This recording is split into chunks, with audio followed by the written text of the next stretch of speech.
Good morning. So may nagtatanong kung nag-cheat meal daw ako tsaka ano yung diet ko. Ang nangyari kasi sa akin through the years, lifestyle na siya. So for example, kakain tayo ng 50 grams of chicken breast, tapos broccoli, tapos rice. So ilan calories nun? Let's say total calories nun dahil marami yung breast or yung rice, 500 calories. So, kung sa tingin mo kakain kayo sa labas ng misis mo, na family mo, or gusto mo ng hamburger, gusto mo ng ice cream, isang hamburger baka 300 calories, sa ice cream baka 500 calories. So, kaysa kumain ka na healthy, yun na lang yung tinatawag mong cheat meal. Ang pinakaiba lang kasi, yung macronutrients, yung protein, yung klase ng carbs, lahat yun high quality.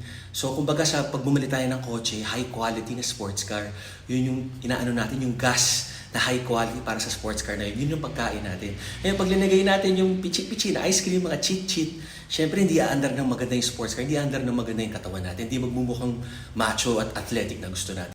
Yun lang naman yung difference. Kumbaga yung sinasabi nilang you are what you eat.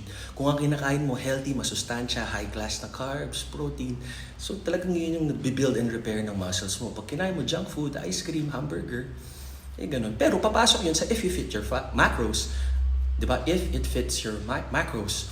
Kaysa mag-ano tayo, para mag-gain weight, calorie surplus. Mas maraming kinakain kaysa binaburn. Para mag-lose weight, mas konti yung kinakain, mas maraming galaw. So yun lang naman, do what works for you. Lifestyle siya, hindi yung ngayon sexy tayo, this month sexy tayo. Dapat forever sexy, healthy tayo, and happy.